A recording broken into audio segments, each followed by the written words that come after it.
Histoire de comprendre l'espace Schengen. Schengen est une ville luxembourgeoise frontalière entre la France et l'Allemagne où le 14 juin 1985, 5 États de l'Union européenne ont signé un accord pour mettre en place la libre circulation des personnes entre ces États. Cet accord entrera en vigueur 10 ans plus tard, en 1995. Au fur et à mesure, de nombreux États ont rejoint l'espace Schengen et depuis 2013, il compte 26 États, dont 4 non membres de l'Union européenne, qui sont la Norvège, l'Islande, la Suisse et le Liechtenstein.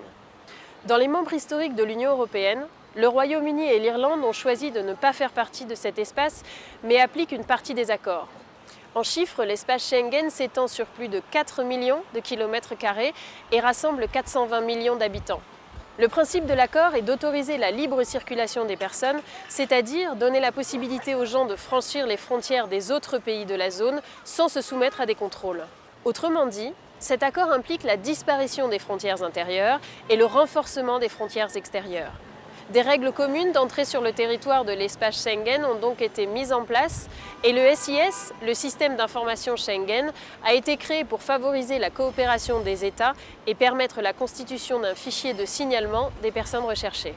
Par ailleurs, des modifications des modalités de la zone sont envisageables et un État peut très bien décider de rétablir les contrôles à sa frontière pour une période déterminée en cas d'atteinte à l'ordre public ou à la sécurité nationale. La France avait eu recours au renforcement à ses frontières après la vague d'attentats qui avait frappé le pays en 1995.